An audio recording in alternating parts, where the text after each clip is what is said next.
Back to the Hobbit. Hello everyone and welcome back to the Hobbit All Quests speedrun tutorial part 2, an unexpected party. This part is going to be a bit longer. Obviously Dream World was going to be a pretty short part because the level is pretty short.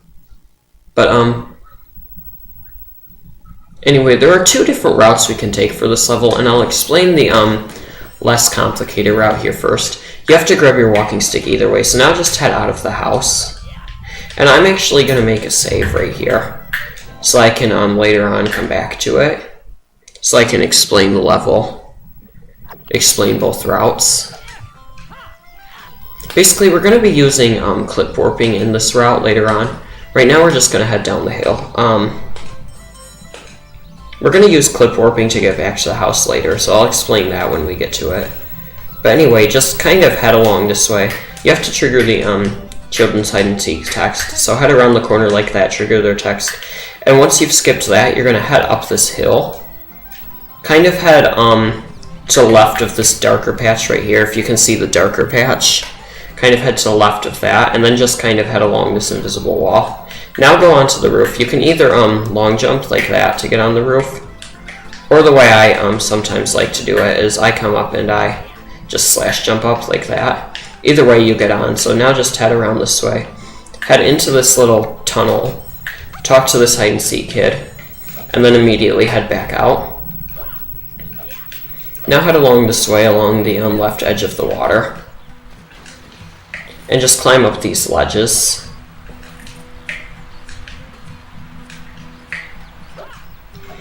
Now, we're going to be going up there to where that kid is, if you can see him up there. The fastest way to get up there, as far as I know, and also it gets you a free health potion. You can, if you can figure out how to do it, you can kind of like climb up this hill and then long jump to grab the ledge. But that's kind of hard to do. So what I usually do instead, and this I think is faster anyway, just head along these lily pads, jump onto this, and then from here turn yourself this way and long jump to grab this. If you do it this way, you can also grab this health potion, which we're probably going to need in the next level, so it's very important that you get that. But anyway, talk to Carl. He'll give you the hammer, so now just head on down. We're going to head down, and as you can see, the coin route I've taken, I should have explained this earlier. I've gotten exactly 5 coins right now. It's kind of important that you get, by the end of Overhill, 400 coins. It doesn't matter when you grab those coins or where you grab them. My coin route is pretty consistent. I usually try to grab exactly 400. I grab exactly 25 in this level, so if you want to use my coin route, you can just kind of watch what I do to grab the coins. Or, you know, you can come up with your own coin route, whatever. Anyway, we're going to head down this way now. And we're going to head into the mill through this doorway right here. Now we're going to go over there and get those nails that are over there, which they're in the jars. So the way I normally like to do it is, when I'm coming in, just jump on this haystack back here, and then jump from here onto here. You can kind of land on this just like that, and then just jump over this little gate. And now you can break these jars just like that. Then head down. I like to jump onto this pile of haystacks over here, so that you don't take any damage when you fall. But anyway, now just head straight out and talk to Sandy Man. Skip his cutscenes. If you do it fast enough, there should be 3 cutscenes that play out. If you do all of the previous quests fast enough. If you don't do it fast enough, you should only have to skip twice. But anyway, just head across the bridge, and I'm going to be, for right now, avoiding Bomber's text by heading narrowly around this corner, which you just kind of walk right next to the gate. It's not too hard, just kind of walk around like that. Anyway, once you've done that, head over here to where these chests are, and you should know how to open chests. Basically, you're going to press B to interact, and then you're just going to press A whenever it gets to green. So like that, pretty easily. You have to open both these chests. Now, the chests are actually going to be really annoying later in the game, because they have like 8 combinations instead of just 1 or 2, like those ones did. Which is why we're going to need to get 400 coins, is we're going to be buying some keys to open chests with easier. Anyway, what we're going to do now, we're going to continue to avoid Bomber's text for now. Just kind of head around the tree like that to the back. And the first thing we're going to do is we're going to go into the berry patch, and we don't want this farmer to catch us. So I'm going to go ahead and make another save, for just in case I die. The easiest way to do this is just to kind of sneak in. Make sure he doesn't hear you, of course. Once the farmer is right here, you should be good. Now I'm just going to wait around here for him to pass this corner, and then I'm going to head out. Now I'm going to be scaring away the crows that are on these scarecrows in order to get a sack of wheat. And in case you can't hear it, the music kind of glitched out a little bit. It's looping the sound effect from getting the berries. So anyway, I'm just going to scare away these crows. It should be that each scarecrow only needs 3 attacks, but sometimes they need more. Once you've scared all 3 of them away, just head back here behind the haystack, grab that needle, and then head back to where the guy is. Talk to the guy. He'll give you a sack of wheat. And now comes the kind of interesting part of the run. I'm going to head in first, get these eggs. Which, the way I like to do this is, generally I jump over this first set, and then jump over this set back to this corner, then sneak over to get the eggs, and then just kind of jump back out. Make sure to not hit the squeaky boards. Or you can just like sneak around everything to get to them. That's the probably easier way to do it, but not as fast. Anyway, I'm going to save here, and this is where I'm going to be doing my first glitch, is I'm going to save and then die. And what happens if you do that is once you reload, your clip warp will be set to the beginning of the level. So you're going to instantly, as soon as you reload, continuously jump. Just mash the A button. So now my clip warp is set to the beginning of the level, so I'm going to hold on to that for a few seconds here. Talk to this kid, keep jumping, and we're going to get stuck in these haystacks. So kind of just jump in. It does require kind of a specific camera angle, and it's kind of hard to set up this clip warp, but if you just like, what I like to do is stand right about here, kind of line myself up with this crevice here, and then just jump forward, and you should get stuck. If you do that, you should get warped back to the house. Now, there is actually another route you can use to get warped back to the house, and it involves, I'll go ahead and reload, but I'll go ahead and explain while I'm reloading. It actually involves setting your clip warp at the beginning of the level and then holding onto it for a while. So I'll go ahead and show that right now. Which, this is from the very beginning of the level. Or not the very beginning. Right now I've got my save right after I've exited the house. So I'll go ahead and go back in the house.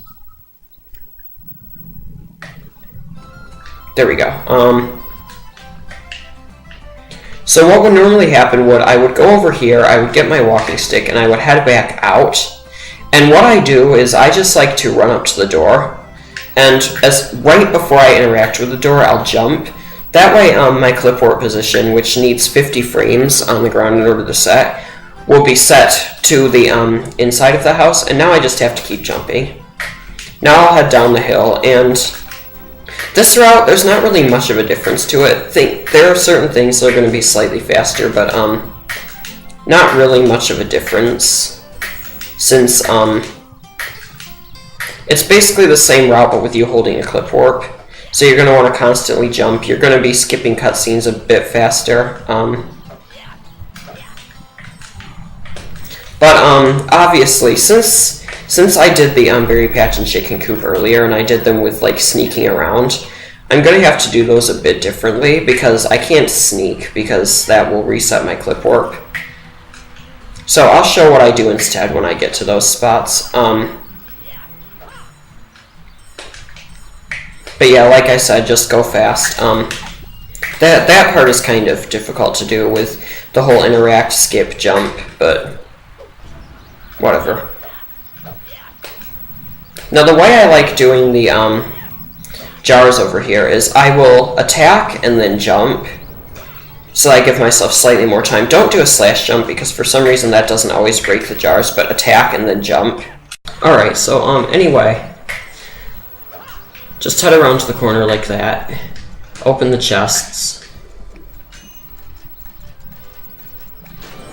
There we go.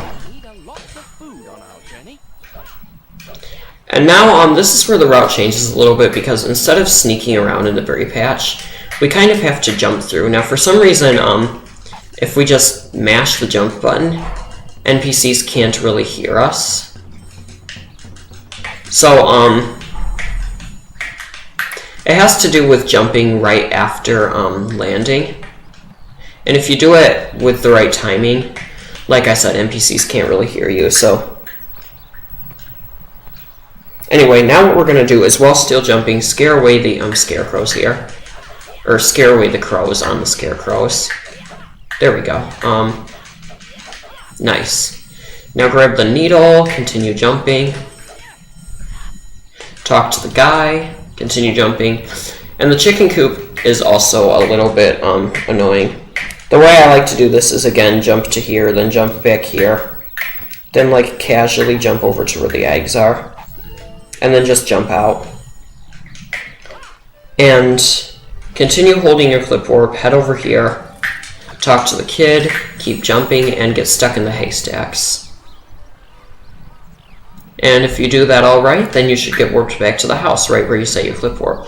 So now just head out, and either route that you take would get you to here.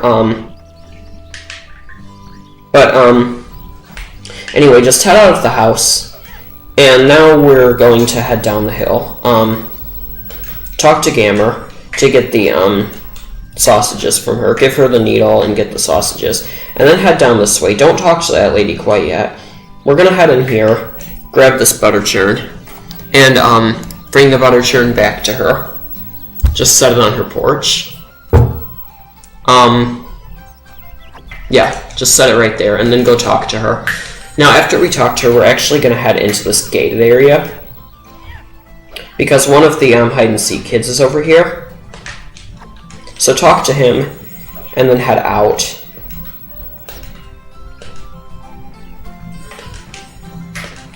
Now we're going to head down the hill, and we're going to go to the apple orchard, and that's where the last things that we need to do are located.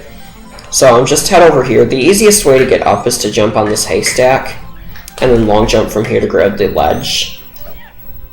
Just head along here now. We're going to head back here first to talk to this hide-and-seek child. She's the last one that we need to find, so talk to her, and then we're going to head into the apple orchard and knock down the apples. We're just going to knock them down with our stones. The way I like to do it is I start with this apple on the right, and then go for this apple on the left, and then turn myself around, knock down that apple back there, and then just grab all three of them and leave. And that text box should show up saying that you got all the food Bomber could want, which is the sign that you got all the food, of course. So now we're just going to head back across the bridge, and the reason we skipped Bomber's text earlier was so that right now it can trigger and we'll get warped right over to him. So just skip it and then talk to him again to give him all the food. Now we're going to head to the Green Dragon Inn, finish the level. We don't really need to buy anything from the vendors.